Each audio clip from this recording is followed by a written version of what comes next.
Olá, pessoal, sejam todos bem-vindos a mais um Clube Criminal aqui no Criminal na Prática, seu podcast diário, começando sempre ao meio-dia. Hoje nós temos aqui já de início o time completo. Eu, Rodrigo Alvarez, defensor público há mais de 10 mil anos. Thiago Bunin, nosso grande professor e mestre, sempre com a gente. João Ricardo Batista, o homem do júri, o homem que já fez júri até na lua. E hoje nós temos um convidado de excelência, Dr. Ivo Martins, delegado de polícia, para falar sobre um tema muito interessante, que é a insignificância. E se o delegado pode, não pode, como é que o advogado pode requerer isso para o delegado, se pode requerer, se não pode. Várias discussões interessantes em volta do tema de insignificância. Quero dar boas-vindas aí ao Thiago. Thiago, está com a palavra. Fala, pessoal, sempre um prazer estar aqui com vocês no nosso Clube Criminal, que tem essa praticidade, né? Como disse o doutor Ivo, todo dia ao meio-dia, gravado na hora do almoço, então não atrapalha no teu trabalho, não atrapalha no seu exercício profissional. E você sabe, o Clube Criminal é o único podcast gravado sobre direito penal. Show de bola. De lei, o Thiago trava toda vez assim, funciona sempre da mesma forma. Thiago não surpreendendo hoje, dando uma travadinha. Voltou. Já travei aí? Já travei? Já travou. É isso. Rodrigo, quero dar muito boas-vindas a todos os nossos amigos que estão aqui conosco diariamente ao meio-dia acompanhando o podcast e também ao doutor Ivo, delegado de Polícia Civil. Quero externar publicamente que antes de ser advogado, eu era servidor público concursado de um órgão federal, era fiscal. E aí, o cargo que eu ia passar num outro concurso era delegado de Polícia Civil. Então, eu, inicialmente, não queria ser advogado. Eu admiro demais o cargo de delegado de Polícia Civil, quis ir para esse cargo, só que aí um dos estados que eu fazia primeira e segunda fase pediu prática jurídica, que era o estado de São Paulo. Aí eu comecei a advogar só para ter prática jurídica, porque eu queria ser delegado, e acabou que eu me apaixonei pela advocacia e nunca mais saí. Olha só que interessante. Digo eu que o cargo mais poderoso da persecução penal é o delegado. Justamente porque o delegado de Polícia Civil, ele decide se vai ter trabalho para juiz, para promotor, para advogado. E a gente vai falar um pouquinho sobre isso. Esse tema, quando eu vi, eu falei assim, ó, sensacional. Insignificância. Será que o delegado pode deixar de aplicar, né, a persecução penal se ele vê que não foi violada, atingida, ferida a tipicidade material do delito? O doutor Ivo vai dar uma aula aqui para vocês hoje, mas desde já quero agradecer a presença do doutor Ivo, delegado de Polícia Civil, que está conosco hoje aqui. Obrigado, meu amigo, pela presença. Privilégio demais ter você aqui conosco. Imagina, satisfação é toda minha. Posso falar um pouquinho, me apresentar aqui agora, nesse momento? Fique à vontade, o momento é seu. Legal, muito obrigado, pessoal. Falar novamente, né, a respeito da satisfação de estar conversando com vocês. Eu gosto muito de discutir o direito, né? Aliás, eu reputo que o direito só evolui, e os nossos pensamentos, as nossas compreensões também só evoluem a partir justamente da discussão, né? E seja ela por um lado ou por outro, né? É muito importante a gente estar sempre discutindo direito aqui, né? Eu sou... Só um minutinho, filho, que eu estou ocupado aqui, já falo contigo. Quando a gente vem em casa é assim, né? Não tem jeito, vem o filho e tal, faz parte, né? Mas assim, pessoal, eu sou muito grato, né? De poder estar sempre discutindo, né? Em todos os âmbitos, né? Do direito criminal, né? Algumas perspectivas relacionadas à atividade do delegado de polícia. Antes da gente entrar no tema propriamente dito, me apresentar um pouquinho para vocês.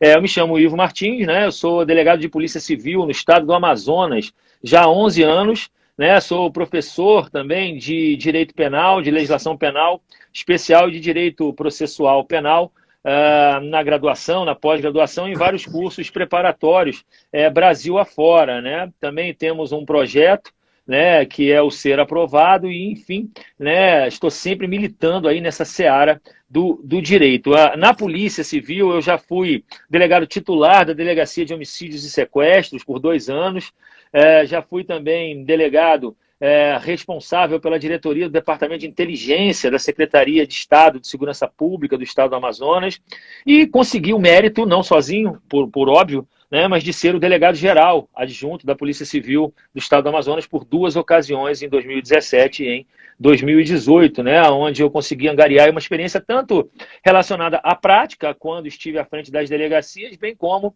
operacional, né, quando estive à frente das delegacias, e também de gestão, quando pude dirigir com muito orgulho a minha instituição com 6 anos de carreira. Né? A gente, quando faz concurso, que é só uma vaga, de concurso e eu acabei alçando o topo da minha carreira com 6 anos, né, de profissão e me orgulho muito disso e das pessoas com quem trabalhei.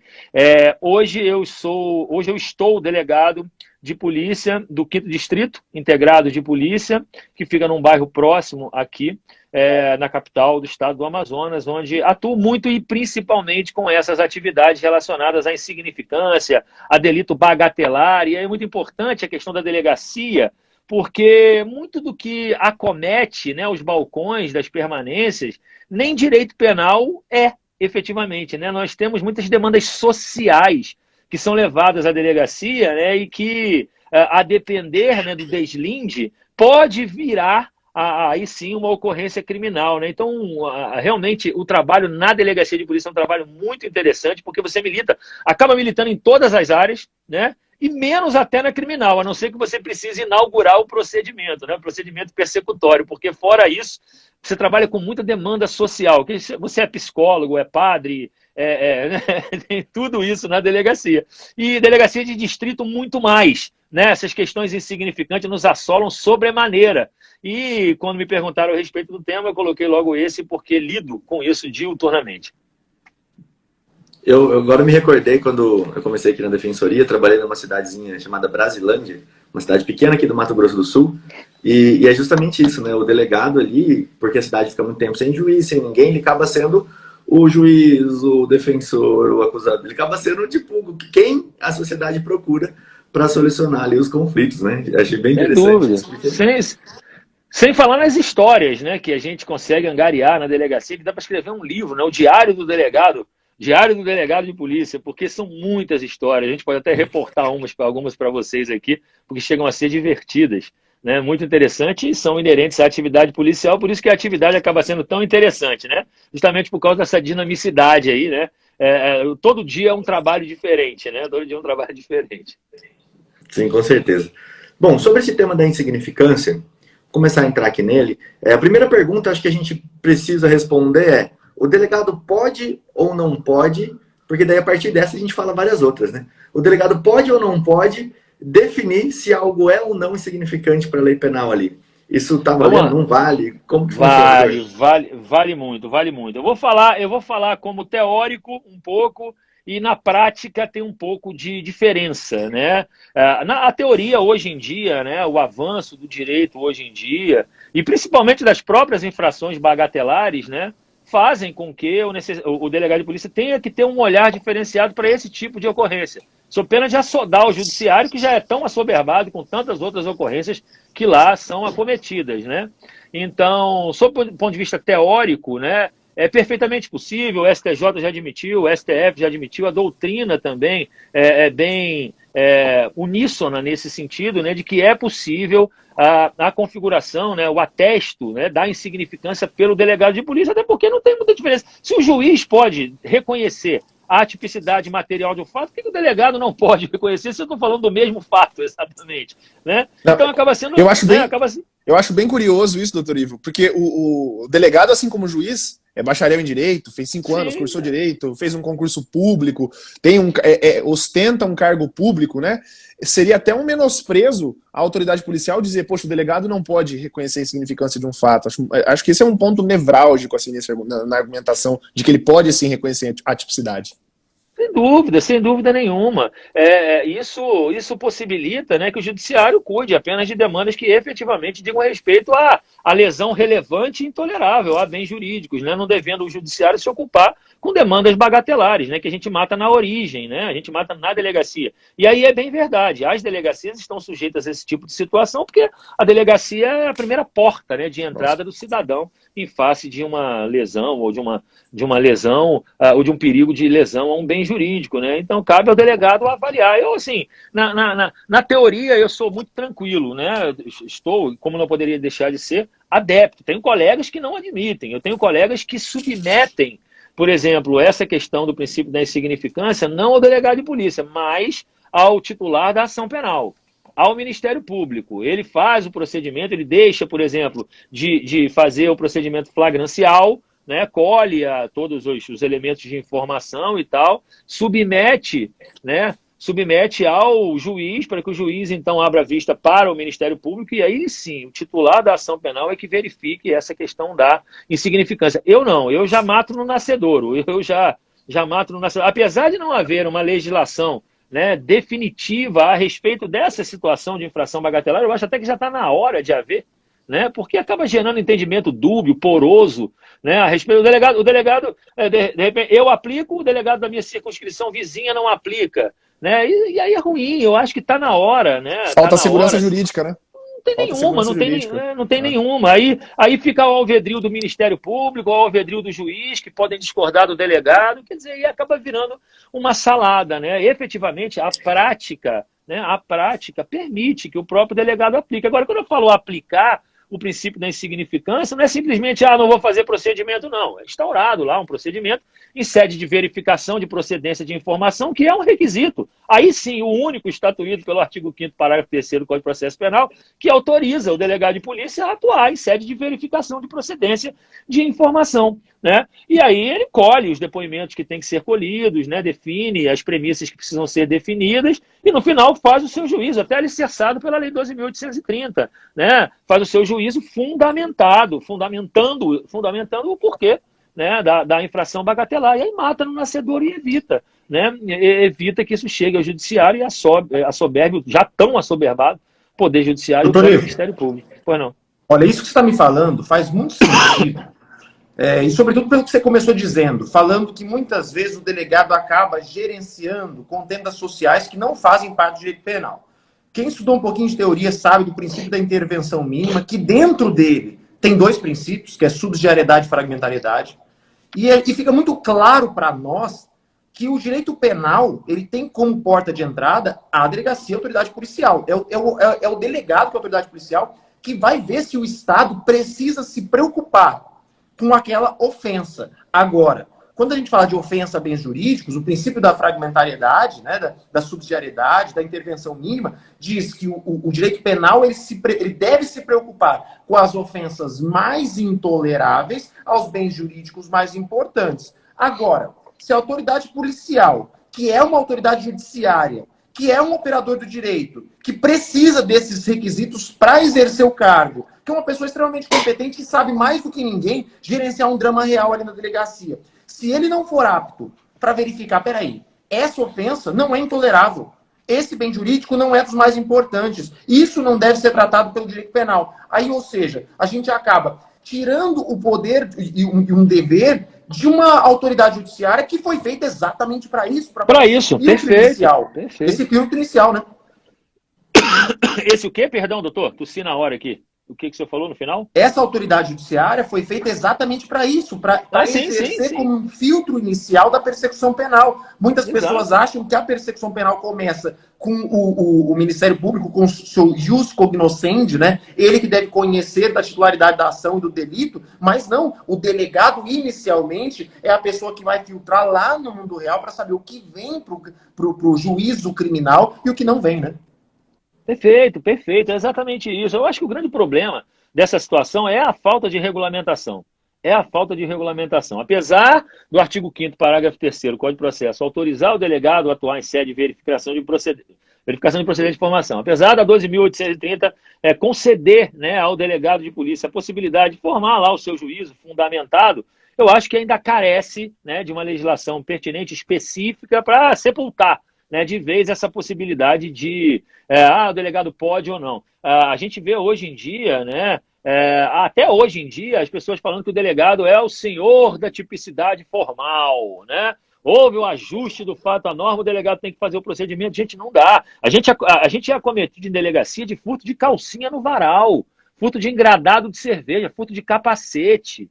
Não tem a menor possibilidade de você movimentar a máquina estatal, né, a máquina estatal para você poder, né, fazer a persecução penal, ainda que em fase pré-processual, de uma situação que está afadada a um insucesso. Então, muitas das vezes, na prática, eu procuro conversar, como eu falei, faço os procedimentos, ouço quem tem que ouvir, dou um despacho fundamentado e eu mato já no nascedor. E até agora eu nunca tive nenhum tipo de problema com corregedoria, com reclamação, absolutamente nada. E eu creio que essa vertente é a que vai preponderar aí, né, nas delegacias de polícia, porque não tem o menor cabimento disso. O delegado de polícia, meus amigos e meus queridos alunos, né, agora, meus amigos que estão acompanhando a live também, ele não pode servir apenas como uma mera figura encarcerizadora, ao contrário. Ele tem que ser uma pessoa que é um garantidor, primeiro, das liberdades individuais ali das pessoas, que procuram um balcão de delegacia. Então não dá para você pensar só em procedimento. Né? Todas as vezes, essa questão do psicólogo acaba resolvendo. Tem ocorrências que são levadas à minha apreciação, que eu falo, para tudo, não registra nada, chama os dois que eu vou conversar com eles. Aí eles notificam, as pessoas chegam na delegacia, eu converso e nem instauro a demanda, inaugura aquilo ali tudo. Claro que eu me preocupo depois em fazer um documento no sentido de que resolvi a demanda, uma própria manifestação no próprio boletim de ocorrência, dizendo que as partes chegaram ao consenso e tal, e ali está resolvido o problema, entendeu? Então a delegacia de polícia ela não pode servir, em hipótese alguma, né, de máquina de procedimento administrativo policial, porque isso vai culminar, né, volto a repetir, com o assoberbamento, né, o assodamento desses procedimentos lá no judiciário, no Ministério Público, até mesmo se o inquérito for de ação privada lá para o ofendido. Até porque, se a gente for olhar o delegado e precisando fazer uma papiloscopia, ali, um exame papiloscópico em um local por causa de um furto de um capacete, que foi o exemplo que você acabou dando aí, ou por uma coisa muito relevante, você vai usar todo o aparato de investigação da polícia num crime que ele é um crime menor, que no fundo você precisaria estar utilizando para um crime maior, para algo maior, exatamente, com mais gravidade, né? Perfeito, é exatamente isso, doutor. É exatamente isso, eu acredito, né, que faz com que os órgãos correcionais, né, não demandem cobrança a respeito dessas infrações bagatelares. Claro que existe um critério, né, pessoal? Existe uma análise do caso concreto, né, a respeito da infração ser bagatelar ou não. Às vezes a gente fala de um furto de R$100, R$200 em um mercadinho, mas é um mercadinho do bairro, do seu José, que fatura R$400, R$500, né, por semana. Isso vai fazer diferença, né? Enfim, a gente tem um cuidado de verificar, né, efetivamente, se o caso concreto vai demandar ou não a atividade persecutória. Se sim, a gente inaugura o procedimento. Se não, a gente cuida de poder fazer os procedimentos para poder fechar ali sem que haja nenhum tipo de problema para as partes, para os envolvidos e até mesmo para o delegado de polícia, entendeu? Sem falar também, né, pessoal, que inaugurar um inquérito policial prima facie, de início, é sustentar um ônus nas costas de uma pessoa, né, que é tormentosa, né? Eu nunca sofri ação penal, nunca sofri inquérito policial, mas eu penso, né, pela minha atividade diária, que não deve ser fácil sustentar, né, a pecha de um indiciado nas costas, né, sustentar a pecha de um inquérito policial havido contra si, né, que pode culminar com uma ação penal. Então, quer dizer, a gente tem que ter esse cuidado, né? E a delegacia acaba sendo, então, né, ali meio que um local onde a gente discute para... Não é que a gente não quer fazer procedimento, mas evitar, na verdade, para que todas as partes ali saiam satisfeitas e, sobretudo, a demanda resolvida, entende? O doutor Ivo, olha só, acho muito interessante. O Rodrigo adora que ele faça isso, né? Peguei o livro aqui. O senhor deve conhecer, delegado de polícia, né? O Leonardo Marcondes Machado. Né? Sim, já vi. Uhum. É um delegado do Paraná e etc. Ele usa exatamente essa expressão que o João usou, que eu acho muito interessante, né? O inquérito policial como filtro, né? Ele fala como filtro democrático. Eu acho muito interessante isso. E ele até avança nos limites de cognição. Eu queria saber com o senhor, porque eu acho que até essa ideia da insignificância, ela é muito interessante, mas eu acho que é algo que a gente já tem tranquilo na jurisprudência, na doutrina, como o doutor mesmo disse.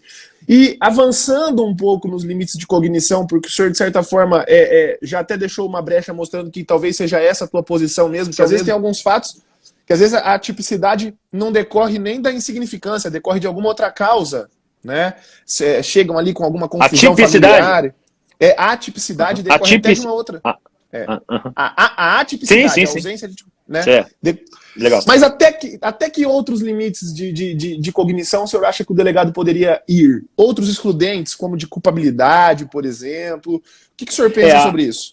Excelente, inclusive a indagação. Eu acho complicado se aferir essa questão, principalmente da culpabilidade. A da ilicitude, a gente até consegue visualizar no momento em que a ocorrência é apresentada, a depender do conteúdo fático probatório apresentado, né?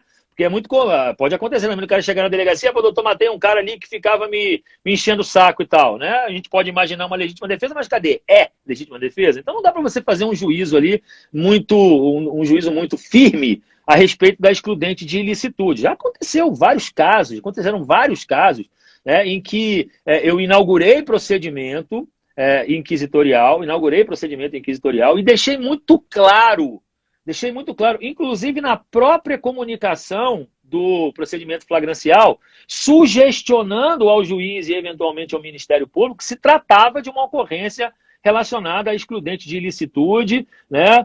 E de culpabilidade é mais difícil da gente verificar, a não ser que seja um menor de idade, comprovadamente, né? Matando alguém, enfim, praticando alguma demanda. Agora, se for deficiência mental ou desenvolvimento mental incompleto, a gente não tem como aferir no momento do fato, né? Ainda que sejam apresentados documentos e tal, porque eu preciso saber se no momento do fato ele tinha ou não condição de entender o caráter ilícito do fato. Agora, eu não sei se, a não ser que seja um menor de idade comprovadamente, aí não tem problema, né? Porque entra lá o critério, né, o critério biológico. Mas, assim, em relação à culpabilidade, não dá para fazer esse juízo. Ilicitude a gente verifica, muitas das vezes a gente consegue visualizar, né? Mas aí não dá para deixar de fazer procedimento, doutor, não dá. Eu faço o procedimento, tá? E sugestiono que se trata de uma excludente de ilicitude. Mas, no máximo, em 24 horas, por conta da análise, né, do procedimento flagrancial em face da comunicação, a pessoa vai ser colocada na rua, ou vai ser colocada em liberdade, enfim, vai ser assegurada para ele lá a liberdade provisória, enfim, né? Mas quando se trata de excludente de ilicitude, não dá para a gente fazer como estamos diante do momento de tipicidade ou atipicidade, não dá. Na atipicidade até dá. Mas eu acho que é isso mesmo, doutor Ivo. Eu concordo em geral. Travou, eu achei de novo, né? Delay, Thiago. Aí, voltou. Vai lá, Thiago. Manda. Voltei? Estão me ouvindo? Voltou. Tá, é o João que tá travado aqui para mim. A atipicidade, ela grita, né? Exatamente. Ela é perfeita, ela grita. Eu até fiquei tentando pensar que às vezes um erro de proibição, que é um excludente de culpabilidade, às vezes ele pode ser gritante também em algum caso. Mas eu acho que é correto, o delegado tem que instaurar o procedimento, mas submete com, entre aspas, parecer dele ao promotor de justiça. Sugestiona. Eu acho que é isso mesmo.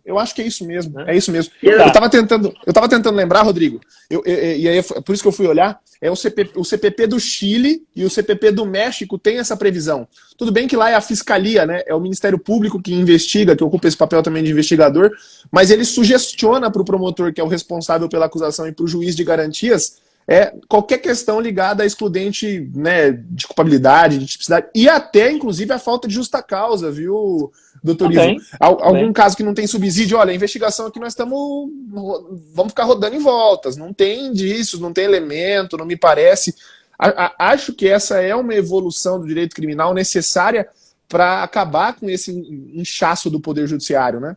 Quando um caso de total ausência de justa causa bate com um HC no Supremo, quando um caso de atipicidade, de furto de carne, alguma coisa assim, que a gente vê e a notícia é absurda, né? Bater com um HC no Supremo, né? Foi porque deixaram isso chegar. Exatamente.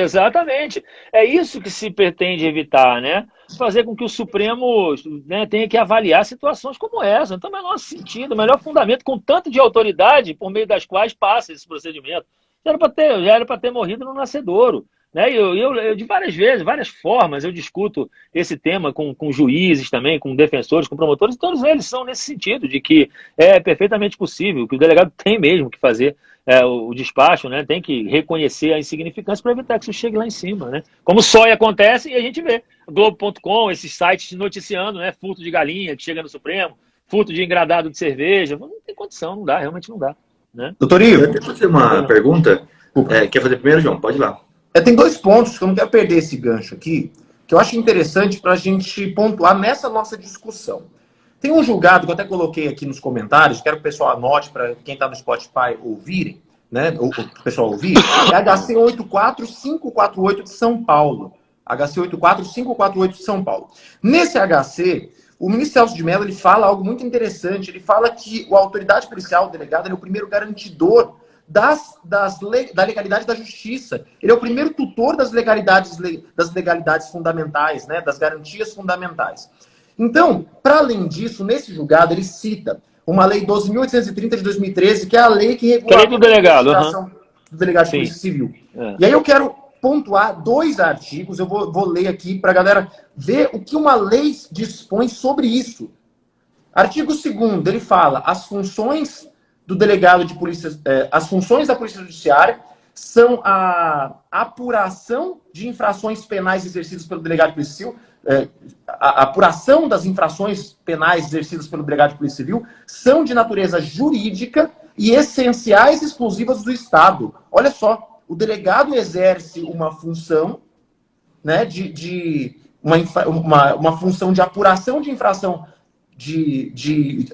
apuração de infrações penais em natureza jurídica, essencial e exclusiva ao Estado. E o artigo 6º fala mais. Ele fala: o indiciamento é privativo do delegado de Polícia Civil e dar-se-á por ato fundamentado mediante análise técnico-jurídica do fato, que deverá indicar autoria, materialidade e outras circunstâncias. Peraí, se a lei fala que a autoridade policial deve fundamentar o indiciamento através de uma análise jurídica técnica para investigar, inclusive, materialidade, dentro da materialidade está aí, ó, a tipicidade formal material, né? Exato. Seria um argumento, e é o que a gente tem pautado as nossas fundamentações. Os meus despachos de arquivamento, né? E quando eu falo arquivamento, não do inquérito policial, né? Porque instaurado o inquérito policial não se pode arquivar, é bem sabido. Estou falando arquivamento da verificação de procedência de informação. É justamente alicerçado na 12.830. Quem é que pese não traga lá, né, uma regulamentação específica a respeito das infrações bagatelares, né? Permite ao delegado, mediante a fundamentação jurídica, né, atuar da forma que estiver convencido a fazer, né, desde que tenha argumentos para tal. Então, a 12.830 foi um avanço, sim, para a carreira de delegado de polícia, reinseriu a carreira de delegado de polícia naquela esfera, né, de carreiras jurídicas, né, que constava da Constituição, deixou de constar, né? Aí a própria Lei 12.830 agora passou a reforçar novamente em 2013, entendeu? Eu ainda reputo necessário, né, alguma previsão legislativa acerca da possibilidade do arquivamento do procedimento insignificante, né? Ainda não tem. Eu reputo necessário. Quem sabe mais para frente, com o avanço dessas discussões, né, até discussões como essas, isso venha a acender aí a luzinha no legislador e ele possa pensar, porque acho que eles não têm noção do que acontece numa delegacia de polícia. Eu ia até fazer uma pergunta, que é uma curiosidade também. Quando você determina ali o arquivamento daquele inquérito, ou determina que o fato ali seria atípico por conta da insignificância, é feito um procedimento, né? E você determina isso. Se o Ministério Público não concorda, por exemplo, como Não que vai pra funciona? Não vai para ele? Não chega nem a ir para ele. Não chega nem a ir para ele. Aí é que tá. Por isso que tem que ter um cuidado. E aí é que existe alguma problemática em relação à prática. Por exemplo, tem colegas que encaminham a infração bagatelar, relatam a infração bagatelar, encaminham para o juiz, e o juiz abre vista para o Ministério Público, aí o Ministério Público solicita o arquivamento em razão da atipicidade material do fato, né? Isso é o que basicamente deve acontecer. Quando eu mato no nascedouro, não o inquérito, porque inaugurado o inquérito, o delegado não pode arquivar, né, por disposição expressa do Código de Processo Penal, artigo 17, aí não tem alternativa, eu tenho que mandar. Agora, eu posso atuar em sede da chamada VPI, como a gente andou conversando aqui, na verificação de procedência de informação, que é uma espécie de procedimento policial anterior ao inquérito policial. E aí, arquivando ali, o Ministério Público nem chega a saber, né? Ele não chega ao conhecimento dele. Agora, acontece, ou pode vir a acontecer também, de determinado inquérito ser instaurado, né, eu entendendo o bojo do inquérito que se trata de uma infração bagatelar, e aí eu não posso mais arquivar, porque já foi instaurado, foi tombado, né? Não posso mais arquivar, encaminho para o Ministério Público, sugestionando a questão da atipicidade material, e se o Ministério Público não concordar, ele denuncia, ou então ele requisita novas diligências essenciais ao oferecimento da denúncia. Isso aí é bem tranquilo, né? Então, no caso ali, estou pensando aqui em algumas hipóteses, né? A vítima se sentiu ali ofendida por não ter ido para frente ali a reclamação dela na delegacia. Ela contratou lá o advogado e falou: olha, eu quero que o meu processo vá para frente. Tem alguma coisa que pode ser feito nesse Pode meio do acontecer, caminho? Não? pode acontecer. Isso é muito pertinente, inclusive, né, para vocês, né, da advocacia. Ele extrai cópia da verificação de procedência de informação e leva direto ao Ministério Público, não tem problema nenhum. Entendeu? Aí o Ministério Público ele pode, se ele tiver elementos suficientes, denuncia, ou então ele manda, na verdade, não, ele requisita, né, a instauração do inquérito que não foi instaurado, porque se tivesse sido instaurado, não poderia ter sido arquivado. Então pode acontecer, já aconteceu, inclusive, né? Já aconteceu, inclusive. Entendeu? É bem Legal, bem tranquilo isso aí. interessante. E aí eu ia perguntar um outro ponto, mas pode falar, João, porque eu vou sair um pouco do assunto aqui. Pode falar. Tá, eu ia te fazer uma pergunta, assim, ó, na prática, tá? A gente tem muitos advogados criminalistas assistindo aqui. Como o doutor Ivo muito bem disse, é a discussão que nos faz crescer juridicamente e buscar a mesma verdade, a mesma justiça, né? Na prática, doutor Ivo, a gente sabe que autoridades policiais, de advogados, qualquer tipo de profissional, a gente tem entendimentos diferentes, posturas diferentes, maneiras de trato diferentes, né? Imaginemos numa situação hipotética que o advogado criminalista que está assistindo agora aqui, que já sabe que a autoridade policial tem em seu poder discricionário o não indiciamento, às vezes nem a apuração de algumas infrações que flagrantemente são atípicas. E numa situação de fato, a gente tem uma autoridade policial que entenda de forma diversa e de uma maneira categórica se recuse, né, a não agir de outra maneira a não ser indiciar, criar inquérito policial ou termo circunstanciado e remeter ao judiciário. Existe alguma coisa no seu entendimento que pode ser feita, alguma atitude, algum requerimento, alguma instância Sim. que possa ser objeto assim, de algum tipo de recurso, ainda que administrativo? Sim. Administrativo, né? Porque a 12.830 assegura o delegado de polícia, né, de maneira motivada, a fundamentar as suas decisões, né? Desde que a gente esteja diante, né, de uma infração bagatelar, que não tenha, no entendimento dele, causado lesão ou perigo de lesão a um bem jurídico, né? Se a gente estiver diante de uma infração gritante, não tem alternativa. O delegado é obrigado a instaurar, né? Não tem como. Agora, se acontecer, por exemplo, esse embate, o delegado não quiser instaurar, que seja a verificação de procedência de informação ou inquérito policial, tudo bem, ele o faz, né, baseado na sua discricionariedade. Entretanto, cabe aí, por parte do interessado, um requerimento à Corregedoria de Polícia, né? Um requerimento correcional, entendeu? Ou até mesmo ao próprio Ministério Público, né? Que é o órgão controlador da atividade externa, né? Controlador da atividade policial. Então, ele pode procurar ou o Ministério Público ou pode procurar o próprio órgão correcional a que aquele delegado de polícia está vinculado. A minha pergunta, ela ia ser mais naquele sentido, como vocês começaram aquela discussão, achei isso muito interessante, da opinião do delegado ali no relatório final. Por exemplo, acredito que aqui houve um caso de legítima defesa, não sei. Eu fiz estágio no Ministério Público quando eu estava na faculdade e tudo mais, e na época, o promotor que eu trabalhava, ele não gostava nada quando vinha a opinião ali no relatório. Mas não pode vir, não pode vir, não deve vir. Um bom delegado não dá opinião, por isso que eu falei, sugestiona, eu não falei nem sugere, sugestiona, eu dou um bisuzinho ali, entendeu? Para que ele possa aderir àquele bisuzinho. Mas essa sua ponderação ela é muito pertinente, porque acontece mesmo, tem uns delegados que fazem juízo de valor no inquérito policial, e isso é inadmissível, pô. Exato. E aí a gente via muito isso lá, e quando chegava, o promotor lá ficava todo bravo. Não pode, por que ele vai dar o que tem que fazer ou não tem que fazer, eu vou escolher aqui agora e tal. Aí ficava essa briga entre o promotor e o tem uma discussão também, mestre, bastante interessante, se o delegado de polícia ele deve atender à requisição ministerial, né, para a instauração de inquérito policial. Já vi essa discussão acadêmica, ela é muito importante, quando eu estou ministrando aula de processo penal, também trago muito à baila, trago muito a lume. O delegado ele é obrigado a instaurar o inquérito policial requisitado pelo Ministério Público, né? Será que o Ministério Público manda no delegado de polícia? Porque requisição é sinônimo de ordem, não é solicitação, né? Requisição é ordem, né? E aí eu já deixo essa pergunta aí para vocês pensarem a respeito. Claro que eu vou responder, a gente vai discutir aqui, mas ela é muito interessante, né? E aí, pode ou não pode? O Ministério Público manda. Você sabe que uma das formas de notícia crimes, né? Uma das formas de conhecimento de uma infração penal por parte do delegado de polícia é a notícia crime de cognição imediata. Pequena travadinha, mas já volta. Pequena travadinha, né? Não, aí o Ministério Público manda uma requisição para o delegado de polícia, determinando, né, a instauração do inquérito policial. O delegado é obrigado a cumprir esta determinação para instauração de...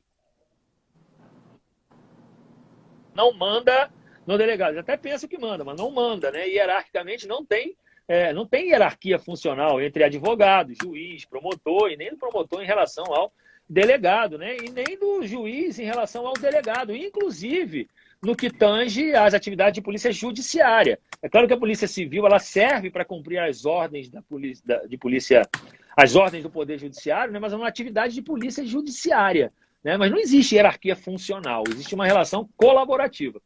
Então, respondendo a essa pergunta, em tese, não há como o delegado de polícia negar a instauração de inquérito policial emanado do Ministério Público. Por quê? Não em face de hierarquia funcional, mas em face do princípio da obrigatoriedade, que é vinculado, segundo a disposição do artigo 129 da Constituição, ao Ministério Público. Se o Ministério Público está pedindo para instaurar um inquérito policial, é porque ele tem a obrigação de denunciar lá na frente, né? Então o delegado ele não pode se imiscuir em relação a isso, exceto aí que vem, exceto em caso de infração, exceto em caso de fato atípico, e aí se insere a infração bagatelar. Aí o delegado pode negar. Doutor Ivo, deixa eu aproveitar, não é o tema da nossa live, mas deixa eu aproveitar e ver qual que é a posição. Eu sempre gosto de ouvir a posição dos delegados sobre isso.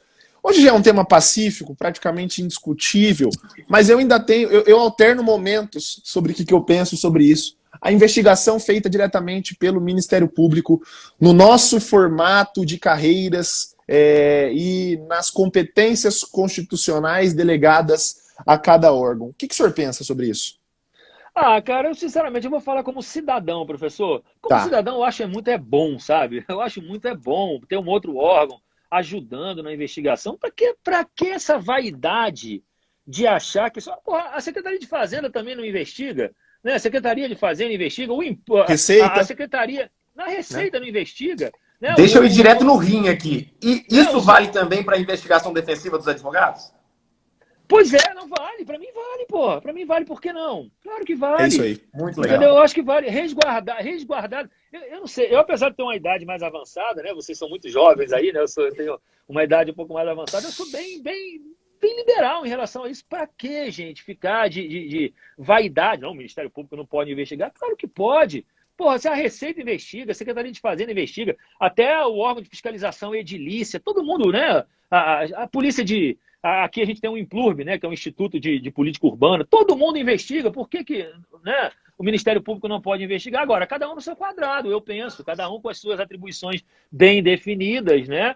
E no caso do Ministério Público e da Polícia, as atividades até são persecutórias, são até assemelhadas. E, por exemplo, aqui no estado do Amazonas, onde eu estou, apesar de ser carioca, né, e como carioca bom flamenguista, né, todo carioca é flamenguista, né, aqui no estado do Amazonas, a polícia funciona muito bem com o Ministério Público, muito bem, né, muito bem mesmo. As investigações elas são ajustadas entre eles. Eu mesmo fui presidente, enquanto delegado de homicídios, eu fui designado presidente da Força Tarefa, que apurou o primeiro massacre no Compage, em 2017. Lembra aquele massacre que teve aqui no regime fechado, que morreram 64 presos, cabeça cortada, aquela coisa toda?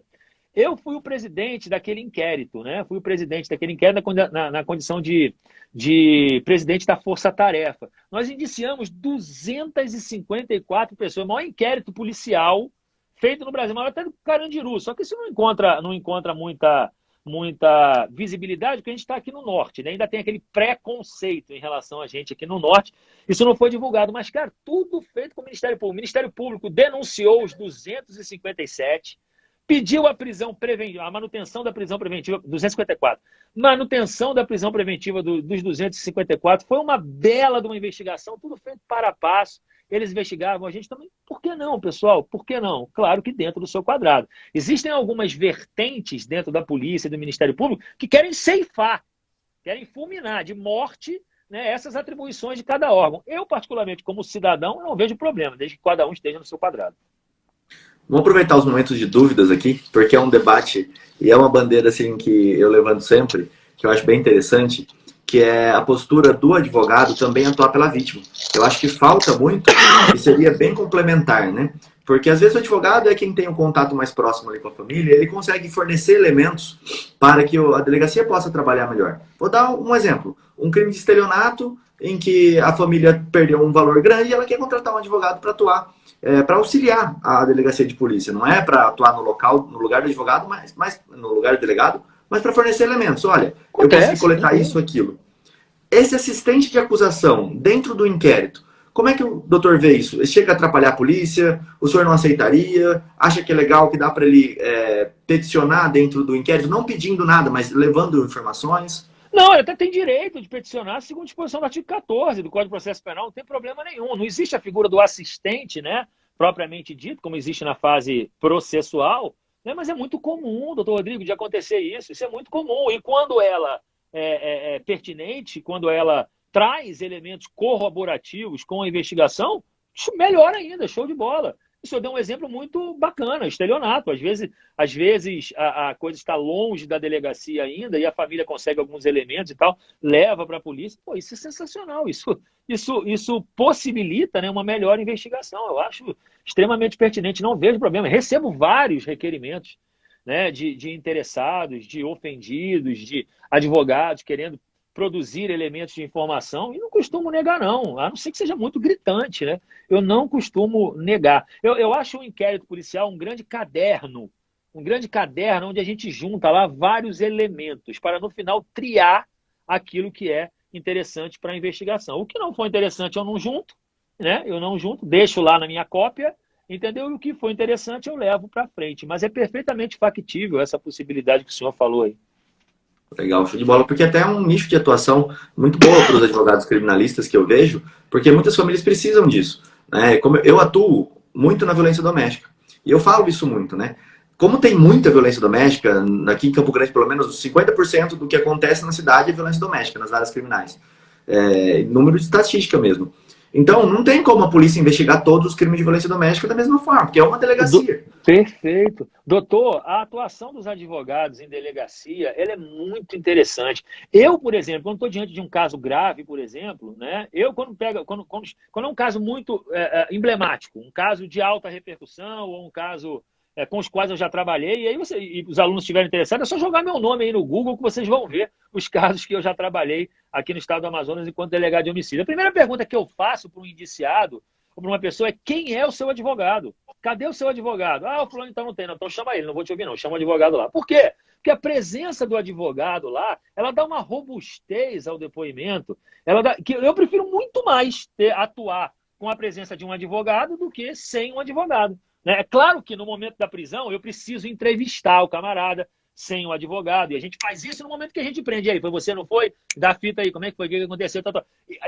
Só que eu sei que daqui a meia hora vai chegar um advogado. E eu quero que o advogado esteja presente justamente para alicerçar, robustecer os elementos de informação que forem colhidos, porque tem muito mais validade uma confissão com o depoimento do advogado, com a assinatura do advogado, do que uma confissão sem o depoimento do advogado. Chega lá no processo penal, ele vai falar: não, me agrediram, me bateram, não sei o que, blá, blá, blá. A empresa fala isso mesmo, né? Então eu prefiro muito mais que haja um advogado sustentando, corroborando isso lá, porque fica muito mais fácil. Agora tem uns advogados, e aí, pessoal, fica até a dica para vocês que atuam em delegacia: vocês não precisam ser contrários ao delegado. Quando o delegado fala que vai prender alguém, tem lá e mostra a ordem de prisão, né? Prisão preventiva, prisão temporária. Tem advogado que, pô, doutor, pelo amor de Deus, não prende não. Gente, como não prende não? Tem uma ordem, o juiz tem que prender o cara. Não, porque senão eu não vou receber e não sei o quê. Mas não é assim, tem uma ordem. O advogado, ele tem que justamente... Não, acontece, é verdade, gente. Acontece isso. Às vezes o advogado liga para a delegacia: doutor, eu recebi uma intimação aqui, eu posso ir aí, tem um mandado de prisão contra o meu cliente, não sei o quê, vai ser preso. Ou medo. Na verdade, não é bem por aí, eu penso. Eu acho que ele tem que se inteirar a respeito de toda a situação, vai ao tal delegado, procura saber, e aí orienta a família direitinho e tal. Tem advogado que tem medo. Pô, doutor, não prende não, pelo amor de Deus, porque senão o cara vai ficar preso. Sim, porra. Se eu prender, ele vai ficar preso, mas é a parte do processo. Eu prendo, você, advogado, solta, né? Juiz julga, faz parte, entendeu? Então, assim, e tem advogados que têm receio de conversar com o delegado. Pega a classe advocatícia aqui no Amazonas e procura saber como é a minha atuação com eles. Porra, é a mais liberal possível. O cara entra na sala, toma café comigo, a gente conversa. Eles até me ajudam em determinadas situações, entendeu? Para poder legalizar determinado procedimento. Às vezes eu preciso ouvir um cidadão em um procedimento, né? O advogado chega, pô, cadê, doutor, o senhor, onde está esse cara? Posso apresentar ele para o senhor? Pô, apresenta, claro, beleza. Entendeu? Então, um advogado, principalmente o que está na delegacia, ele tem que ser muito parceiro do delegado, né, da equipe, porque isso facilita o trabalho dele, né? E o trabalho em delegacia é muito dinâmico, acontece de madrugada, de dia, de noite e tal. Entendeu? Então, eu acho que vocês que atuam, a galera que está ouvindo aí, pô, tem quase 300 pessoas, show de bola, né? Galera que está ouvindo e que não pode ter receio de ir conversar com o delegado, pede para conversar com o delegado, conversa com o delegado, quais são as perspectivas. Claro, fique esperto, tem coisa que o delegado não vai poder falar para ele, mas você tem que ter a perspicácia suficiente para saber o que está por trás daquilo que o delegado pensa. Aí é questão de perspicácia, né? Mas assim, meus amigos, né? É igual no júri, né? O júri, né? O doutor lá está atuando no júri, mas já sabe o que o promotor está pensando, o que o jurado pode vir a pensar. Então, gente, essa é a beleza. Eu penso que essa é a beleza, né, da profissão, essa dinamicidade, essa perspicácia, né, que todos têm que ter, que deixam bonito essa relação entre advogado, delegado, né? Isso é muito legal. Eu particularmente prezo muito por isso. Tem muitos advogados aqui que foram meus alunos na graduação ou em curso preparatório. Eu tenho o maior prazer de receber em delegacia. Às vezes eles vão lá só para tomar café. Não tem nada para fazer, vão lá tomar café comigo. Isso é muito legal. E isso que você falou, a gente sempre fala para os alunos, né? Muita calma e elegância. Porque se você conseguir documentar que aquela prova está sendo feita de uma forma ilícita, vamos falar o inverso agora, para você é show de bola. Assim como se o delegado conseguir validar que o que ele está fazendo é lícito e está tudo dentro da lei, para o delegado também é muito bom. Então a gente sempre fala dos requerimentos, faz o pedido para o delegado, posso fazer tal coisa, doutor, tal? Não, não pode. Ó, tá meu requerimentozinho por escrito aqui, só vou pedir para você dar eu nego, dar um despachinho, ou então só receber o meu requerimento, porque aí você deu forma àquela ilegalidade, talvez que está acontecendo ali. Agora gritar não vai mudar. Não vai, outra. E tem delegados e delegados também, né? Aí começa a botar dificuldade, atrapalhar a vida do advogado. Isso é ruim, pô, isso é ruim para todo mundo, né? Isso é muito ruim. Outro dia eu recebi uma advogada. Ela veio de Foz, veio do Pará, né? E na hora de tratar comigo os assuntos, no final de tudo ela virou para mim e falou: pô, doutor, o senhor nem parece delegado. Eu falei: nem parece delegado? Por que eu não pareço delegado? Não, porque o senhor trata bem os advogados, trata bem as pessoas. Eu não tenho que tratar bem? Minha mãe me ensinou quando eu era pequeno que eu tinha que tratar bem as pessoas, independente de quem quer que seja. Inclusive os presos, pô, eu trato bem. Entendeu? Claro que tem lá uma certa distância, né? Tem lá um certo distanciamento, né? Não dá para ficar batendo nas costas do preso e ficar rindo com ele, mas tem que tratar bem, o cara se sente à vontade, até porque ele possa falar. Porque ele, né? Literalmente nos dois sentidos da palavra, não dá para ficar batendo nas costas do preso, né? Então, exato. Nos dois sentidos, nem para amizade, nem para outra coisa. Doutor, não tem isso, né? Não tem isso, não dá para bater em preso. Esse negócio de bater em preso é a maior balela que existe na face da Terra. Quanto mais se bate em preso, menos ele fala, porque se sabe que a polícia não sabe. Então, não tem isso. É argumento. É o argumento pelo qual a prisão preventiva foi decretada, com, no caso ali, o aval, o parecer favorável do Ministério Público, entendeu? E botar no papel. Quer falar, meu amigo? Fala. Ótimo, bom para você. Eu até digo, fala, conta. Confessa, isso te ajuda. Entendeu? Agora, não quer falar? O problema é seu. Eu vou te recolher, né? Vou te recolher, vai lá e seu advogado vai te defender. Paciência, entendeu? Então, doutores, é tudo muito claro, é tudo muito tranquilo. Não tem por que fazer mistério com nada, entendeu? E eu sou muito grato até onde eu cheguei aqui, através das relações interpessoais que eu mantenho aqui no estado do Amazonas, mesmo sendo de fora e não conhecendo ninguém aqui. Aqui no Amazonas só somos eu, minha mulher e meu filho. Né? Não temos parente mais próximo, acho que está uns 2.000 quilômetros de distância. Mas tem uma relação muito boa com todos os órgãos, tanto com a OAB, quanto com o Ministério Público, quanto com o Judiciário, sistema penitenciário, vários. Justamente por quê? Justamente por conta dessa credibilidade que a gente procura fazer no dia a dia, na atribuição. Né? E a gente acaba ganhando respeito desse pessoal. Exato. E eu tenho uma pergunta aqui, nesse momento final, a gente tem um tempinho aqui ainda, que sempre fico com essa curiosidade, sempre me perguntam isso, né? Queria saber qual é a sua opinião. Normalmente o delegado, quando vai ouvir alguém, ele manda lá a intimação para a pessoa e escreve lá: olha, se você não vier, você vai ser penalizado com crime de desobediência. Desobediência. Então, coloca essa frase. tem esse poder de coerção ali para a pessoa ir ou ela pode não ir? Qual é a sua opinião sobre esse ponto? Não é bem uma coerção, né, doutor? Não se trata de uma medida coercitiva ali, né? Porque a pessoa não é obrigada a ir nem no julgamento dela, quanto mais ir prestar depoimento na delegacia, né? Mas é uma praxe, é uma rotina, né? É uma rotina. Eu não cheguei a impor crime de desobediência a ninguém que não obedeceu uma notificação minha. Mas já aconteceu, em face da recalcitrância, de pedir ao judiciário a condução coercitiva. Aí não tem problema, a pessoa não quer ir, mete o pé na porta, entendeu? Se a pessoa não quiser, mete o pé na porta e leva a pessoa sob vara, né? Sob condução coercitiva, né? Então, o que acontece? É uma rotina, né? É uma rotina de estar lá. Às vezes a pessoa se assusta com aquilo e ela vai na delegacia, né, até sem saber o que acontece. Vai mais por conta da desobediência, né? Em tese até configuraria, porque é uma ordem legal, é uma intimação. Né? Apesar de sair notificação, na verdade é uma intimação, né? As pessoas vão até com base nessa perspectiva aí. Eu acho que tirar essa informação é pior, então deixa.